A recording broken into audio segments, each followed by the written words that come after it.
ideas, they shake you out of your sleep like when a toddler creeps. Totality of the deep, the mere thought of an unconscious manifestation carried out with the beat. Positive charged protons creating neural explosions. Time hiccups when fingers and pads touch. Dead air smiles because it knows what's coming. The countenance of the clock claps hands. The choreography of the knot slaps jams. And you be like, who made this? Vertebrae responding to the call so bad they make a B-girl curve the wall.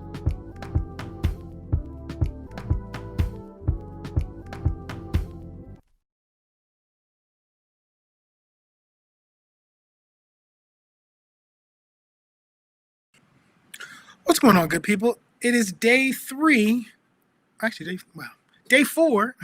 the alternative winter break. This is the third year in a row that Words Meets Life has hosted this. And the whole idea of the alternative winter break is to explore the media arts. That's careers in things like writing, blogging, filmmaking, etc. And the idea is to bring together people who are doing that work to learn about how they got there.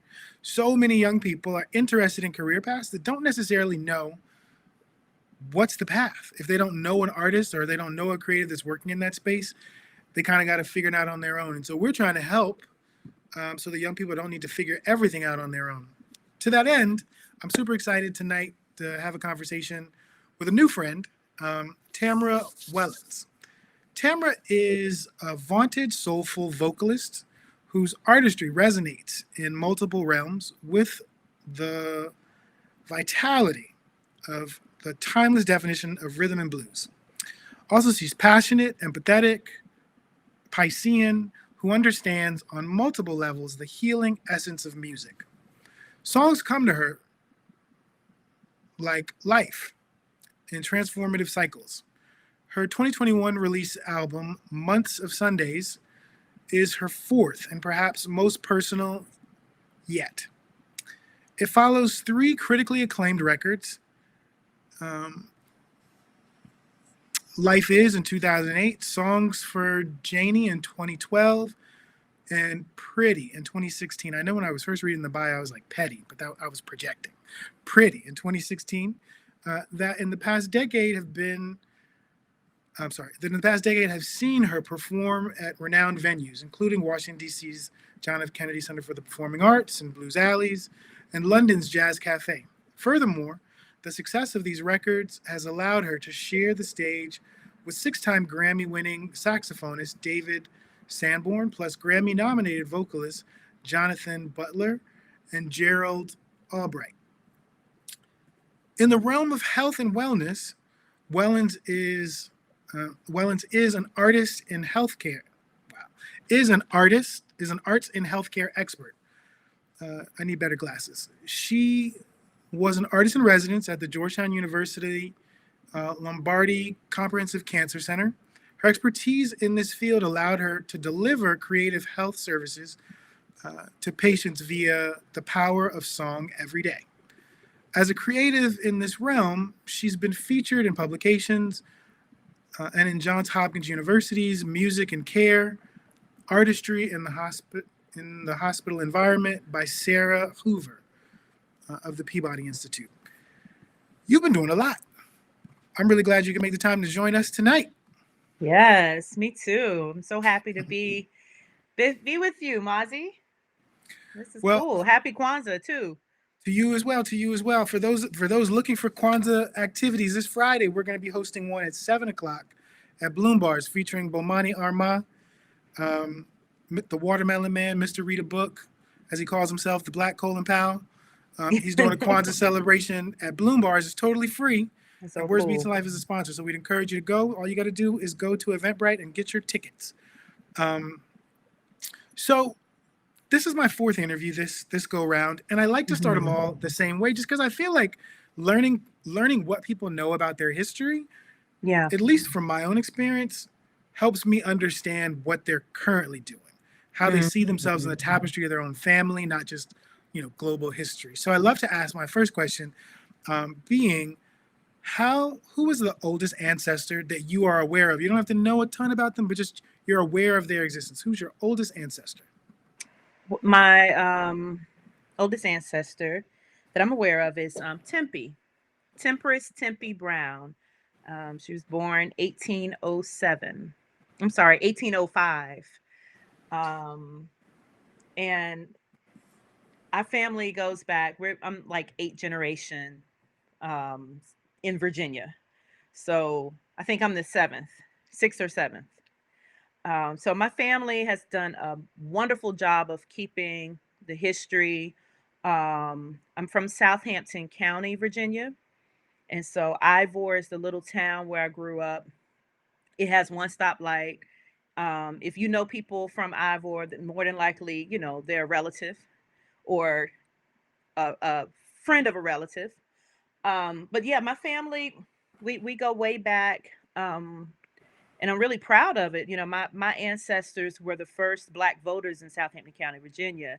And if you know anything about Southampton, you know about Nat Turner, and that's where he had led his infamous insurrection in 1831, which was the year that my great great great grandfather was born, 1830. So it's a lot of history there. A lot of my work, my whole life is really inspired by my family and that history. So I'm happy that you asked that question. And I could go on and on about it because honestly, the music that I've put out and the work that I do is really centered around, my family. And I would definitely like to go further because this is my 3rd year doing this. You are the person with the most knowledge of your family tree that I've ever talked to. Really? Yes, which is super inspiring. I wonder, do you know when your family, like what made your family decide that preserving that story of its lineage was important? Is there someone to point back to? Was that your parents or grandparents or even before that? Yeah, I mean, it probably has something to do with my so Tempe's daughter, Martha, Maria. She was the only daughter, and so she married Jason Holloman, and Jason was sold to Richmond or the Carolinas. We don't really know exactly where, but she was left to raise her 3 boys. And it doesn't say exactly like this is the reason why we kept our history, but I feel like it has something to do with the fact that she wanted to keep her family together and possibly even find her husband who had been sold, my great great great grandfather Jason. So it was Hack and Jim, 2 of the brothers that were the first voters in Southampton County because they were landowners.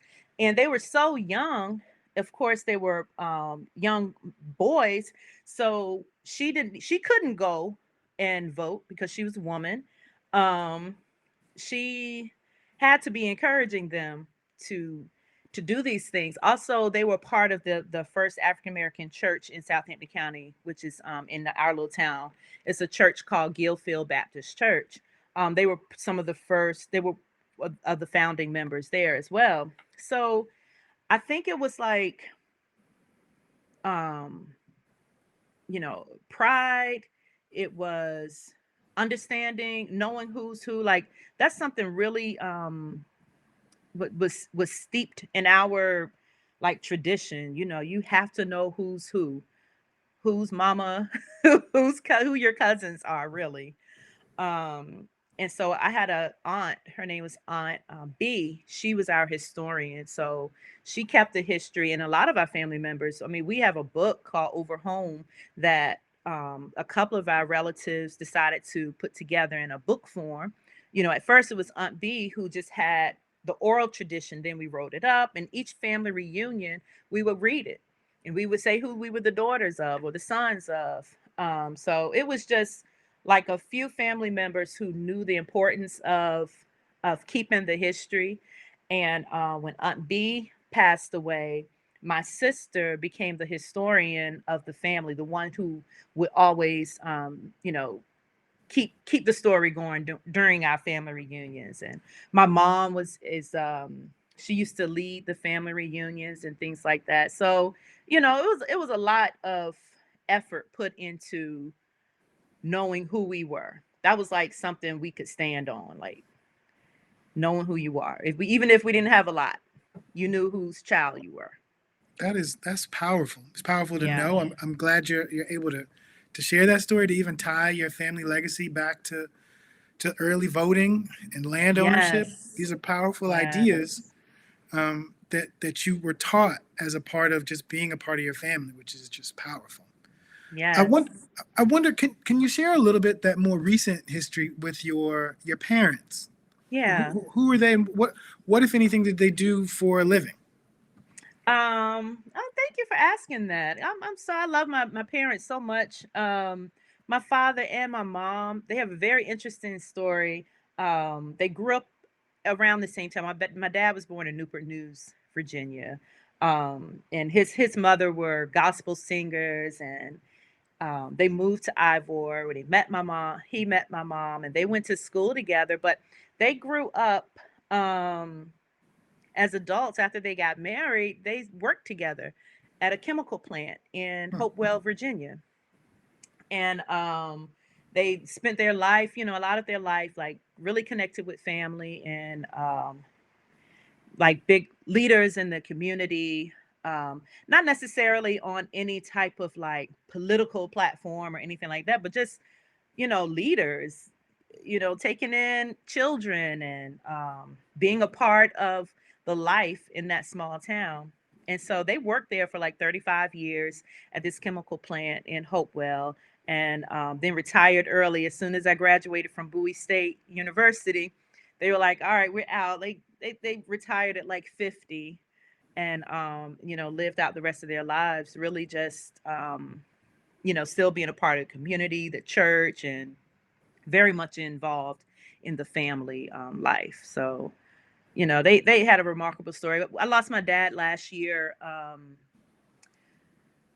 I think it was last year. Sometimes time kind of moves in different ways when you lose somebody, or when there's so much death experience in my family. My family's had a lot of it this year.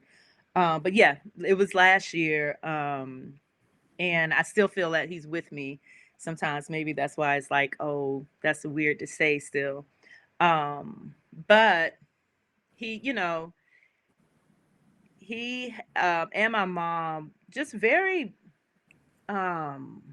involved in life, like they weren't passerbyers, just they came up here to Maryland. They still lived in Ivor, but anytime I have two other sisters, there were things happening. They were just 100%, involved in things that we had going on, and they had their own lives. Just a wonderful example of love as well, because they were married for like 54 years. Beautiful. Yeah. My condolences for the loss of your father, but Thank you. my gratitude that you still feel his presence and feel comforted. One of the other things I love to ask is when did creativity start? Because a lot of times, like especially for young people, the things that they create and that they do, unfortunately, more often than not, are either dismissed or invalidated. And so I wonder, when you think back over your life, what is your earliest memory of doing something creative, whether that was dance or fashion or music? What was your first creative memory? Well, I don't think I've ever been asked that question before, but because singing for me, I started very, very young, like 3 or 4 years old. They say I was singing before I was like talking. And it wasn't necessarily a creative thing to do. It was just something that I had a voice, and it's just something that I did. So I never looked at it as like, oh, this is creativity for me. But I remember in high school creating these Black History programs at school or at church. I would like be introducing folks. I had my own research through some books that I read about, Black people. I got really interested in the Black presence in the Bible, because I would go to Sunday school and I'm like, this can't be it. Now, Sunday school's book, you only saw, white faces. And I'm like, this can't be right. Something in my mind said this can't be right. So I went on a search at a very young age and really got into understanding who I was. And outside of my family, knowing that history, but I'm saying, globally, like what does it mean to be Black, and why are we not represented? And I got really into it. And so I started to create these programs. It was like skits and drama and songs and poetry and like all of these things. And it kind of stayed. I was probably like 15 or 16 years old when I started doing this in church and in community. So I feel like I really exercised my creativity at that point. But I was singing all that, time before. But I felt like this was like a different step in expressing myself. And it was backed with, this understanding of like who we are. So was that 2-year-old and 3-year-old singing? Was that around the house? Was that at church? Where was that? It was at church. They put me up. I say they, because I don't remember ever asking like, oh, Mama, I want to sing. It wasn't like this urge to just go and sing somewhere. I think it was something my mom and dad recognized that I had a voice, and they encouraged me a lot to use it and to sing. Oh, Tammy, sing because he lives. So I would go sing that in church. I also had a kindergarten teacher, Ms. Joyce Bowers, who played piano a little bit, and she would always call on me to come up and sing in front of the class. I think she was grading papers, like while I was up singing for the class, keeping them occupied. But it worked, because I surely had no fear of getting up and singing anytime.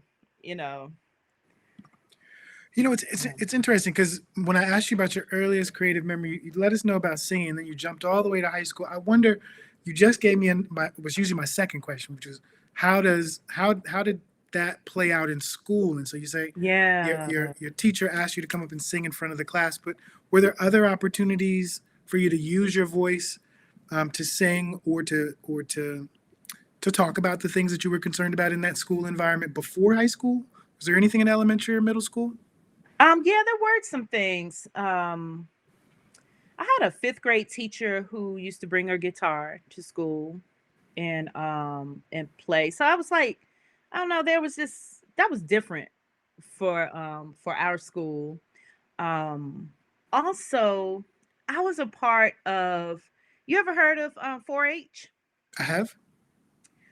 So 4-H was really big in Southampton, and particularly in my town. I was a part of the club, and of course, people always look at 4-H. It was agriculture, of course. That was part of the a part of what that youth development program was about. So I had, we did the vegetable shows and the county fairs, all that stuff. But a part of it also were these talent shows that they used to have and competitions. So I was like 8, 9 years old, 10. This is all elementary age. And I was a part of 4-H, and I would go and compete in 4-H for the talent show. So there was a woman in my community, Miss Holloman, who she always signed me up to go compete. I was singing, I remember singing Jody Watley and Tina Marie, and in these talent shows for 4-H, they way above what I should be singing about. Like, the topic was totally not appropriate, but it was something that I competed. I used my talent outside of school. Well, I was school age, but outside of school, and 4-H was like a very big part of my life, from elementary school on through high school, really. And did you end up going to college after high school? I did. I went Where'd you to go? I went to Bowie. And you majored in what'd you major in at Bowie? I majored in elementary education. Yeah. So, but you couldn't keep me out of the fine arts department. I was not necessarily encouraged to major in music or voice or anything like that. I didn't even see that as a way for me to. I just knew that I would sing and that was a part of what I would do, but I kind of had this mindset of um, that wasn't a way that I would be making money, or that was not how what I would do for a living. So I had to choose something like education. Um, yeah, that's a whole book. We've got a little bit of time for a couple of those chapters because I'm curious. First Yeah. off, you're the fourth guest, the Hmm. fourth HBCU grad. This was not intentional. Yeah. And the second person from, well, the other person I had from Bowie is actually the director of the arts department. Yes, Teodros. Yeah. That's my brother. And so, what was it about elementary education? It just seemed practical, or was it those teachers that you had had along your own educational journey that were there to be of encouragement to you? What was it about Hmm. elementary education, you think? I mean, well, I did like teaching, and I started going in the direction of that. We had this group called, in addition to 4-H, we had Black Achievers. And I remember in Black Achievers in high school, I had to choose like a career path. And I was like, oh, I'm already doing singing a lot, music and lot. Try something else. So I tried out teaching. I really enjoyed it. Yeah, I did have a lot of teachers who influenced me. Oh my gosh, so many teachers influenced me throughout my elementary, middle school, high school years. But it was it just never. I didn't have a frame of reference for what a career in music would be like outside of being like a church organist. Um, so it wasn't something that I could like didn't see that as a path, as something that I could major in school. I mean, You know what I mean? makes total sense. It's part of the Yeah. reason why we're doing this series is for people to Yeah. understand there's many paths to similar Yes. destinations. Yeah. So at what point did that belief in what was possible shift? Like what were the circumstances under which you decided that a career in the arts Hmm. would actually be viable and be able to provide for you and your family? Um, it was actually when I came to this area, to the Washington D.C., Maryland, when I went to Bowie, and I saw people walking around with their instruments saying that they had a gig after school, or like I'm like, a gig, like what's that? um it really was when I came to this area and I, witnessed the bands and people out performing. I'm like, oh, okay, this is possible. Or I went to some studios and I saw these studios, people owning their own studios and working out of engineering and producing. I had I had only seen like a little bit of that in like Virginia Beach, Norfolk area, even though, that's where Teddy Riley, Missy, um, The Pharrell, a Neptunes? whole bunch of for Neptunes, um, a whole bunch of there's a lot of talent there, but I didn't see it for myself until I came to Bowie. And I got involved with the jazz band. Like I said, I was doing everything in fine and performing arts. And some of my professors were part of like bands and things that went out to do shows, bands that performed out. So I caught wind of that and I was like, oh, that's what I want to do. So how I did want a that work? gig. Did you change majors, or did you just get involved in the arts community while you maintained your education degree? How So did that work? I stayed in elementary education and I just was very involved in fine and performing arts. Um, and I did things that where I could use my talent. I was actually Miss Bowie State '99, And my talent was singing. And, I did things, everything was like related to music within my work. Even as a teacher, I came out and I think arts integration had just started to kind of get, some, be talked about in public schools. So I was at Mount Rainier Elementary School, and we were one of the first schools that had like this arts integration program. I was like, yes, this is me. This is what I need to do. So I always kept music, and the arts, like right there, right beside whatever, other profession that I was doing. So for at one time I thought that I couldn't merge the two, but like I said, when arts and education and arts integration became like a buzzword and people were getting, funding was happening for it, I really knew then. I was like, okay, I don't have to separate these things. I can merge my interest in it all, like, and that's what I've done honestly up until this point. So when did you graduate from Bowie? 98, 99.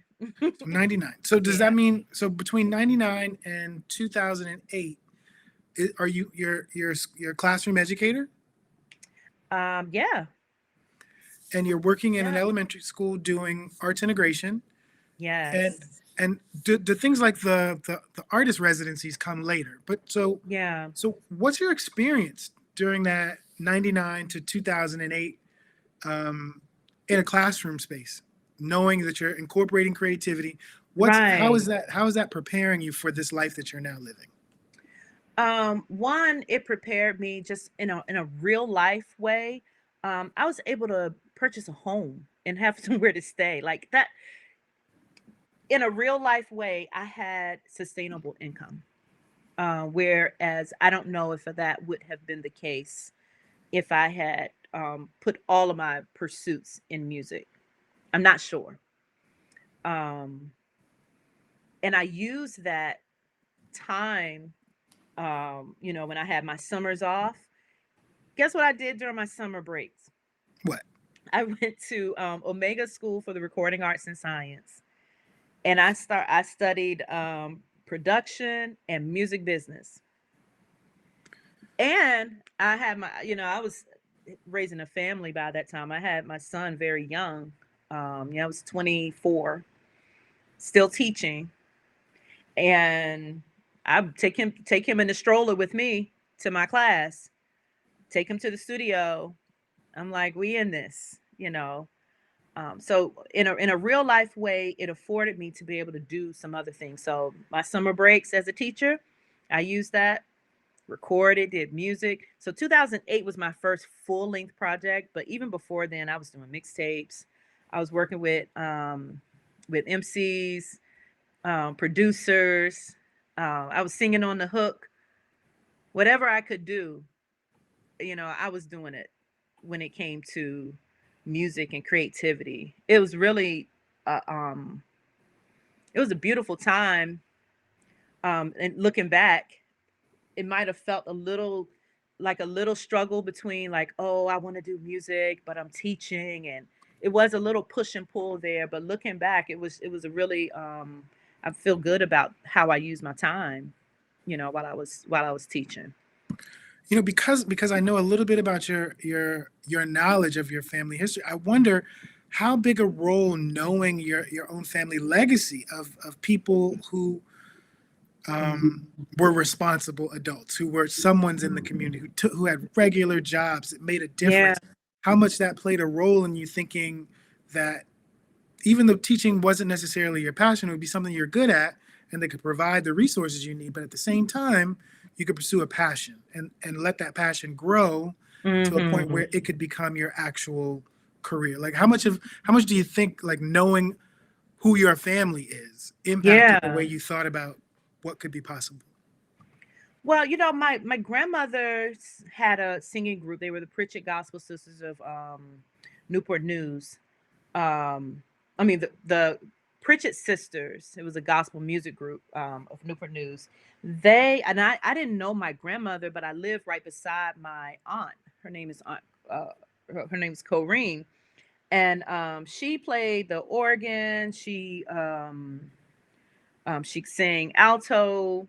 You know, I honestly don't know what her other profession was. I don't know what else she was doing, because by the time I got to know her, she had, she had aged some, but that was all I knew about her, is that she could sing.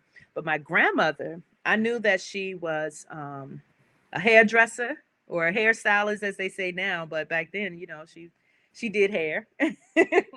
She was the candy lady, and sold candy and moon pies. So she was kind of an entrepreneur in her own right, while raising my dad, and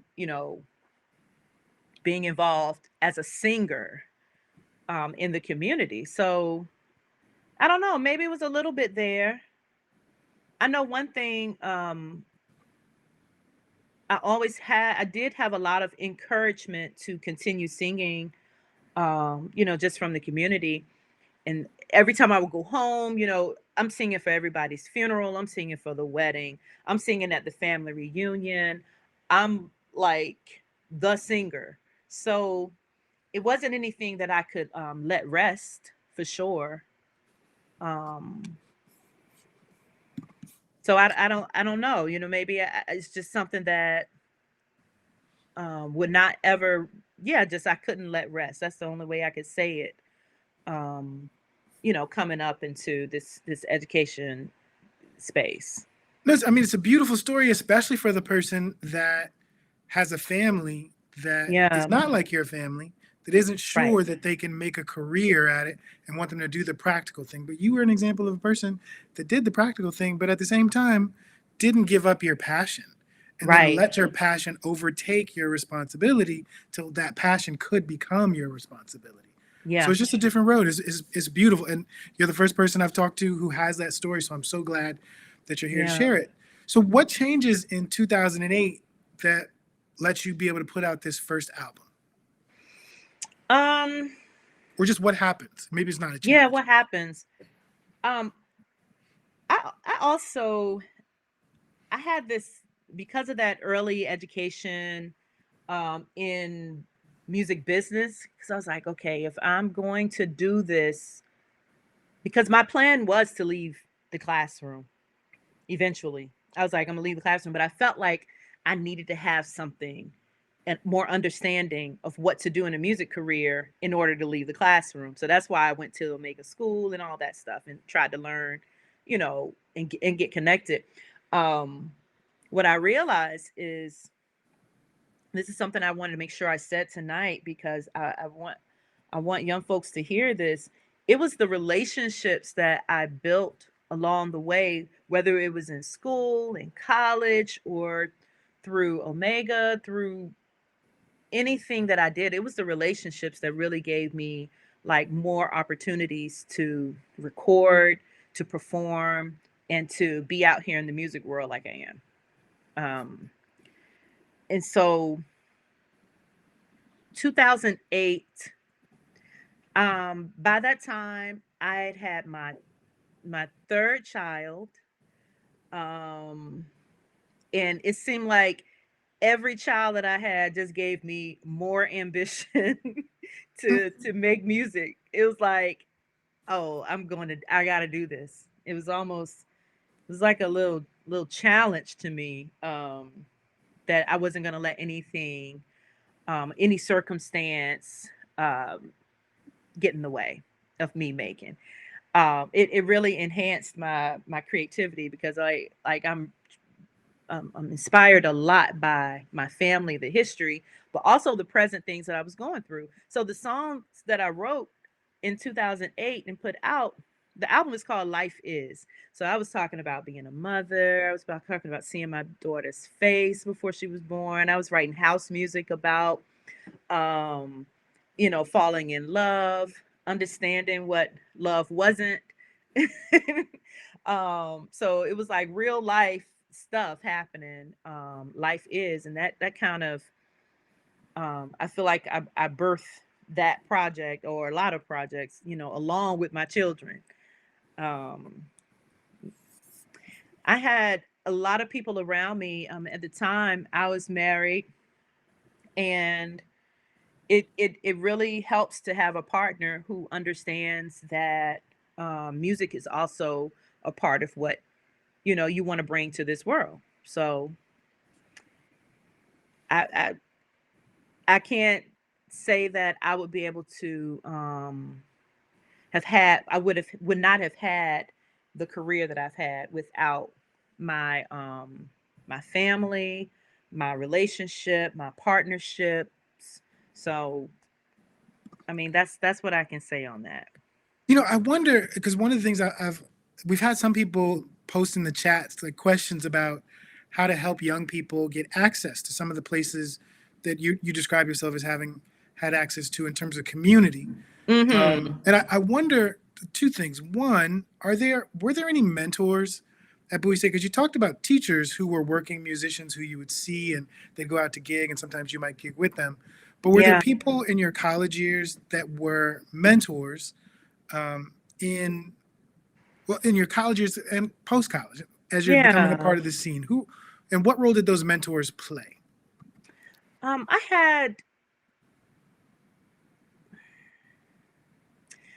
There was a professor, there was Dr. Gilbert Pryor.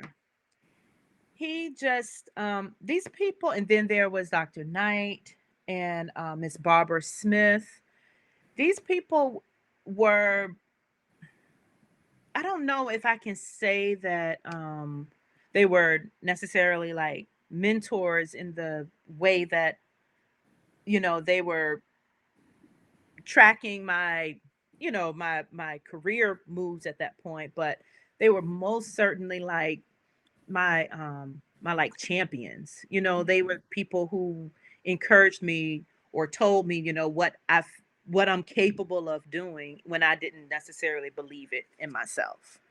So I always had people around me to, like, I needed this boost in self-esteem and in confidence about my voice, and my presence in the world, whether it was through education or music. Like, I needed a lot of support in that way.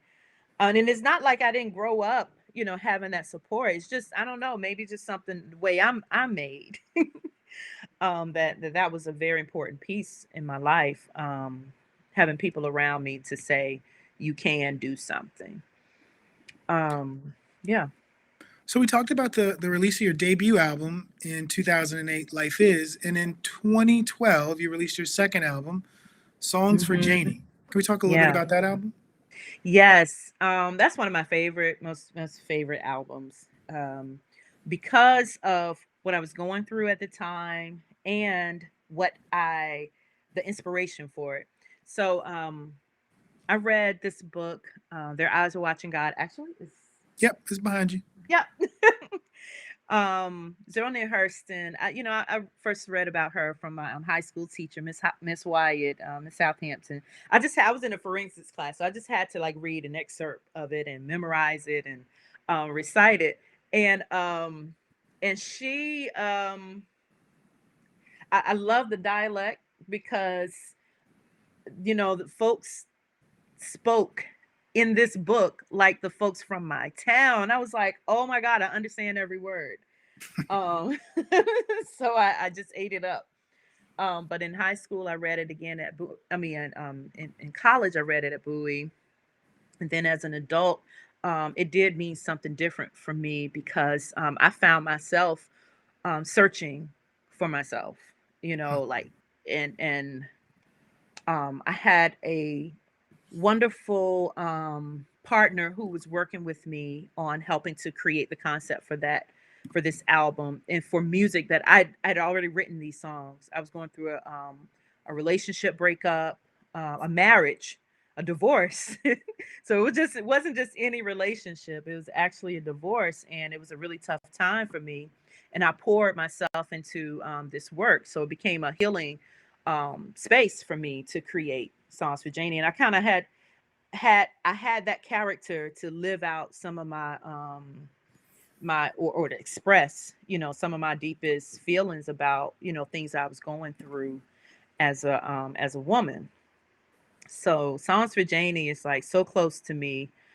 So much so that I still produce. I hope we do a show of that. I created a theatrical concert based off of that album, and so I perform it, from year to year. I didn't last year. I think the last year was 2019 when I did a live theatrical performance. So it's something that will live for a long time because I take it to the stage as a theatrical show. I've had other people to take the show and perform it as well. Some students at Gallaudet. So it's something that I created that I feel like can just, it's my dream to have other people sing my music or, perform something that I've created. Songs for Janie, yeah, it's a gift. And correct me if I'm wrong, was the first bit of theater the Black History program you talked about doing in high school? Mm-hmm. And so you've been basically dibbling and dabbling in theater since you were a Yes. child. Yes. Is Janie or Songs for Janie, is that the only theatrical production, or are there others that you've put up over time? The last album that I did, Pretty, I did a theatrical concert of that album as well, but I only did it once. I keep looking at something in this screen here. My locks are popping out, here and there. But yeah, I did a theatrical concert of Pretty as well. Only did it for a 2-night run. Oh, and at Bowie as well. I was all in the play production space. I starred in this show called this theatrical musical called Platinum. Um, that was that was created by the now um, he's now deceased, Mr. Elliot Moffat, but he was very instrumental in my life too. He gave me a part, like a major role in this play that he created, all based on music of the 1950s and 60s, and I was like, really, me? Like I'm not even a theater major, um, but I could sing and I love theater. So it was opportunities like that that just gave me so much. I didn't have to major in it in order to be involved in it. And people like, Professor Moffat, when they see something in you and people and, believe it, believe it. What was it about Songs for Jane and Pretty that made you decide to do theatrical performances of the albums?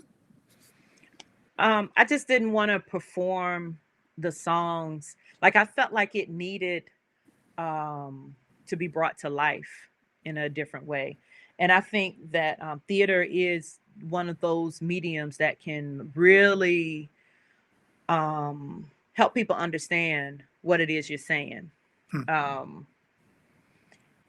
The message, it gets in. I mean, the message is there, for the audience, but also I don't like to be bored with my own work.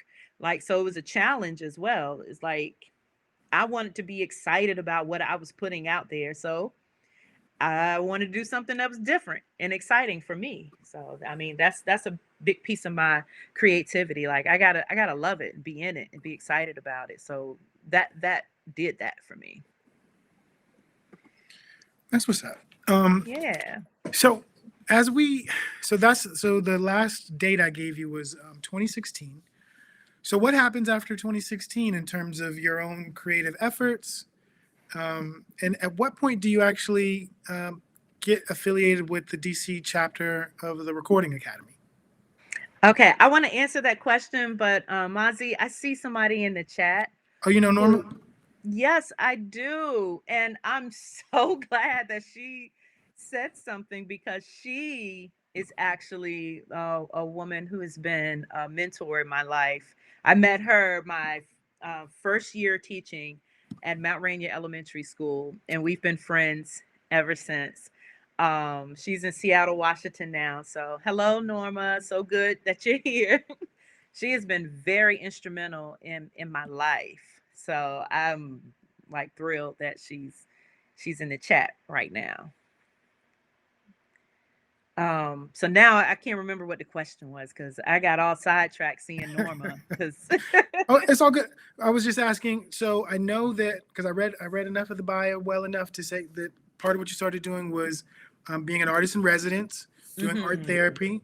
So I'm just kind of asking what happens after 2016, and then at what point do you become affiliated with the Recording Academy chapter in Washington, D.C. and become its president? Okay, so as soon as I got put out my album 2008, back up. Before that, I went to this studio and I heard it was a board member from the Recording Academy. I was like, Recording Academy, DC chapter, like what is this? And you know, I was just a young artist recording in the studio, listening. There's a bunch of dudes in the booth, engineers and producers. I really didn't feel like I could be a part of that, honestly. But fast forward after I came out with my project and I had credits, you know, I'm always going to find out like how I can be a part of some type of organized effort or community, something that would help me get further, build more relationships, be in a network with people. That's kind of like one of my philosophies in life, is just to be a part of network. And so I realized I needed, you know, after I had the credits, I was able to be a part of the Academy. So I think I joined, it's been like shortly after that Life Is came out, I became just a member, not just a member, but I was a member. And later on, I kind of went back and forth between having my membership lapse, come back. You know, I was involved, but not super involved. Again, I have to say this. There were times where I felt like that was as far as I could go in that organization. Like just being a member was that was it. But something, I'm not sure what it was, but I think it was me understanding who, like who I was around. I saw people that I knew who were board members. So I said, you know what, I can do this. So I threw my hat in the ringer to become a board member. I became a candidate. I was voted in, and I really feel like I learned a lot about who maybe people see me as you know, people seeing me as a leader was a thing, because, you know, of course, the membership has to vote on the board members, and then the board votes on the elected leaders. And long story short, you know, I served on the board for 3 years, and then I served as an elected leader for 3 years, and now I'm president of the Recording Academy DC chapter. So, how did I get there? Creating music and talking to people and building on those relationships to people that I met.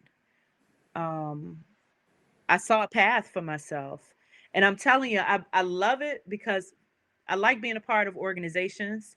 And I feel like I have a lot of community there.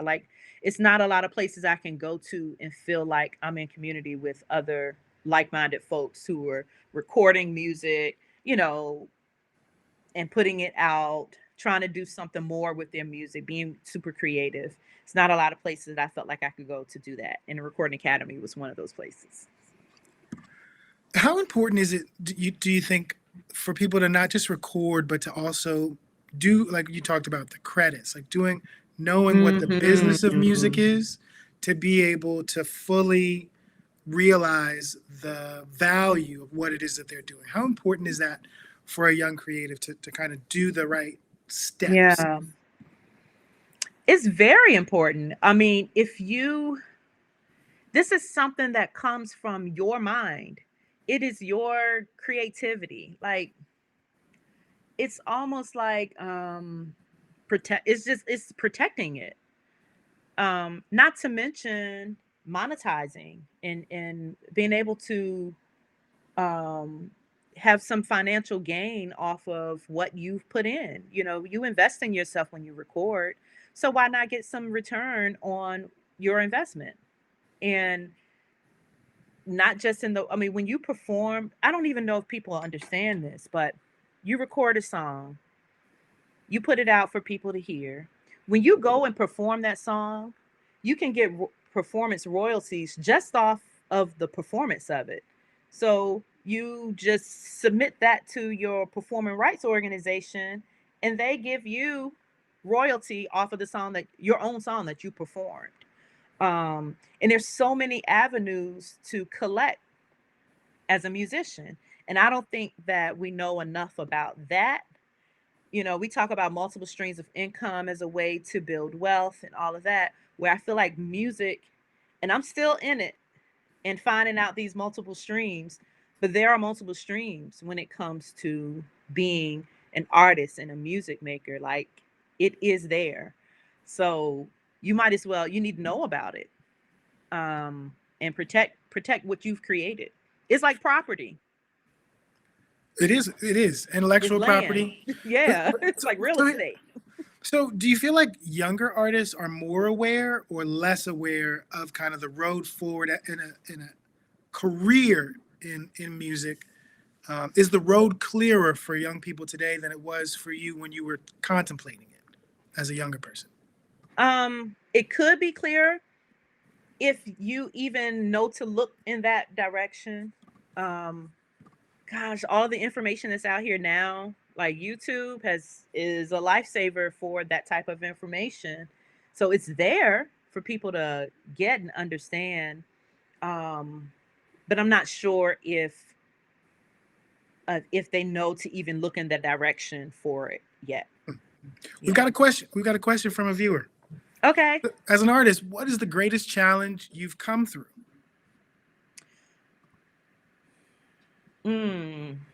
That was a question from Kennard Cherry. Yes, I know him very well. That's my husband. The greatest challenge I would say is thinking that I had to do something more in order to have a connection or something. Like, just to be straight up, I thought, oh, well, I'm not Grammy nominated, so why should I be? Who will vote for me as vice president or president? Like, I'm not Grammy nominated. Like these things. I'm thinking I had to have certain things in order to be a certain place.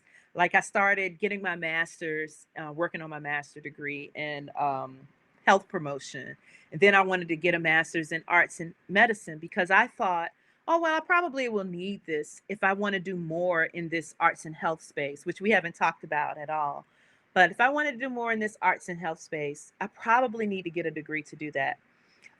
So my challenge has been, or things that I've overcome is understanding that I don't always have to go and get a degree in something in order to achieve, or I don't need the award in order to get the reward or the place that I wanted to be in, or to take on, or to do some type of project, or to work with the largest mixing engineer in the country. I don't have to be a part of this major label. This true story.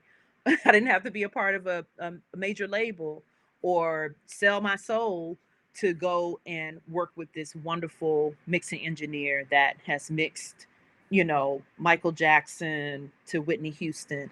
It was just things like that. That I feel like that's the piece that I've had to that has been the challenge, understanding that, the challenge and the reward, actually.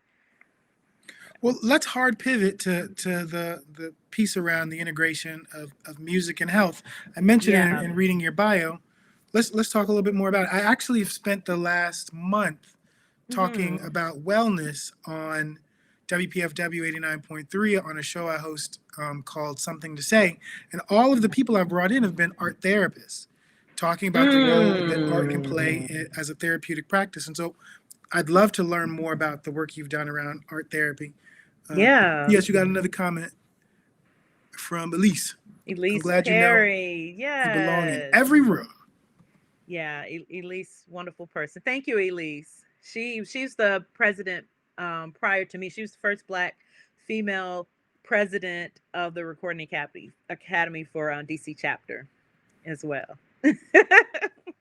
So I would say that was the other piece, Mazi. I working so while I was doing songs for Janie, I was working with a dancer who actually worked in hospital spaces, and I was really interested in what she was doing. It sounded like it could be another thing that I could add to my list of what they call it, mixed wage earners now. Like one of my gigs, I was like, oh, okay, I can do it at the hospital. Let me go sing there, to add to my income. And this, of course, after I left the classroom, I started doing a lot of different things to make up for my income. And so the hospital was one of those places. And so I started working in there. I loved it, fell in love with it because I had an opportunity to sing the songs I grew up singing. And I didn't have any accompaniment. It was a cappella, just like I did when I was a little girl.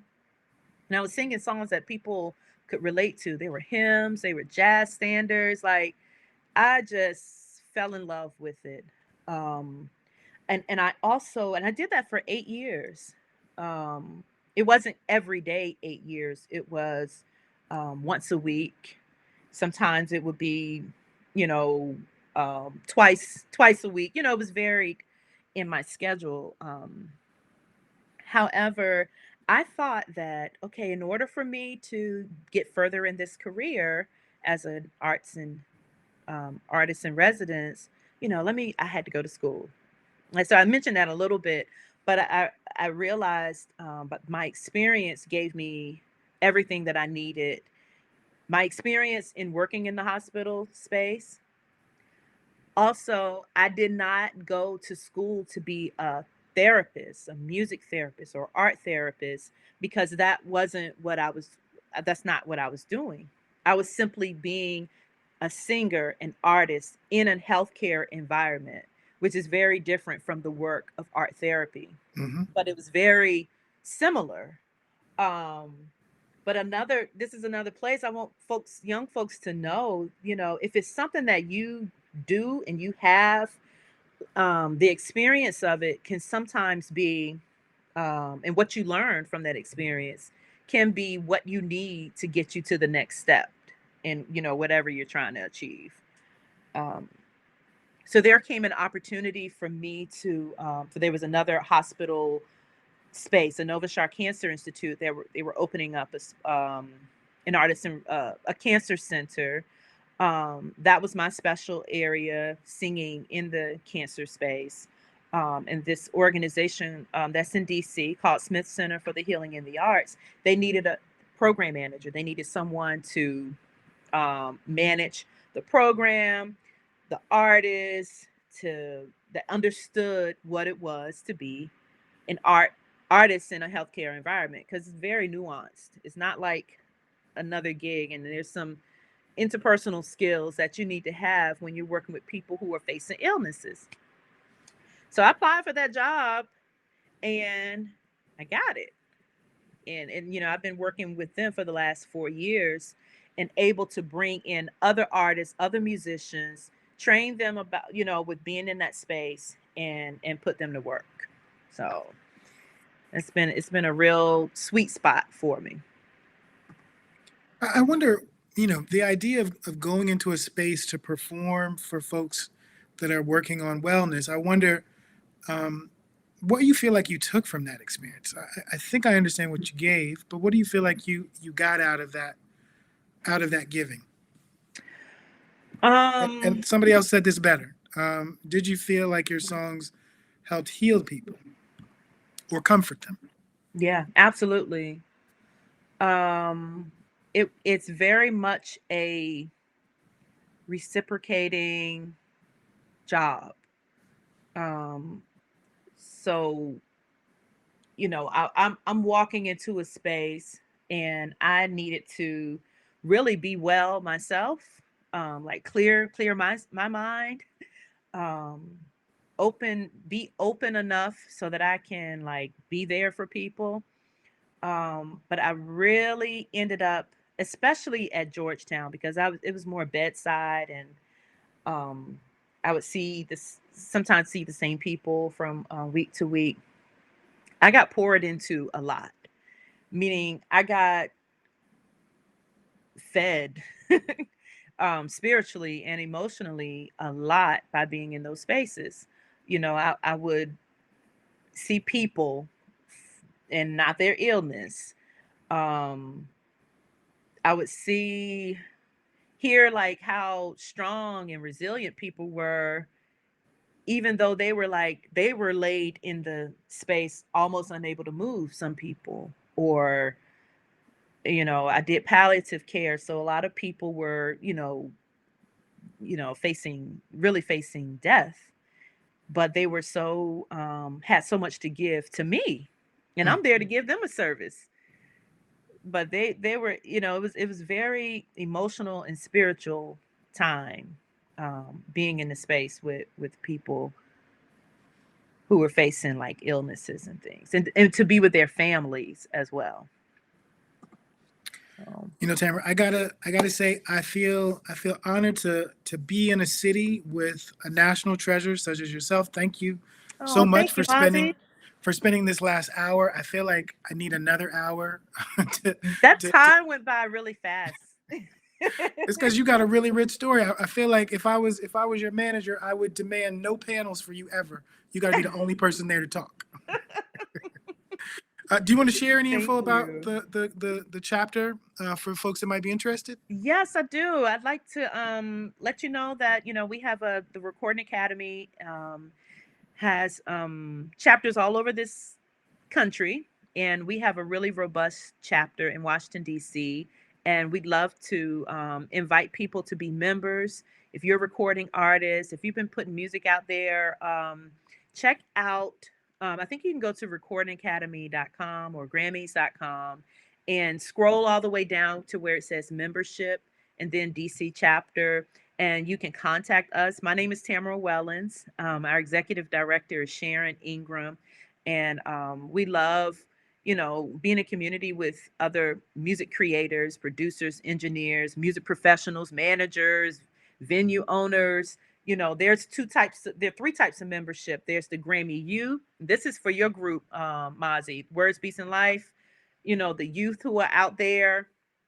There's the Grammy U, where you can get mentoring through with another professional then you have the voting membership. Then you have your professional members. So I want to invite you all to, check it out. Contact me. My website is tamarawellonsmusic.com. If you really want to get in touch with me, you can email me at info@herdreamsproductions.com. I'm just putting it out there for you. So I'm so honored to be speaking to you, Mazi. I love Words, Beats, and Life. And, I'm happy that you have this platform where you just killing it. I definitely appreciate you making the time, and we look forward to boosting it, sharing it with our students when they get back from winter break, and doing our own outreach to learn more about what's happening with the Recording Academy chapter here in Washington, D.C. Awesome. Thank you so much, Tamara. Thank you, Mazi. All right, everybody, that's day 4. We have one more day to go, and hopefully you join us tomorrow. Till then, maybe learn a little bit about the Academy, the program that we run. Enrolling in the Academy is really simple.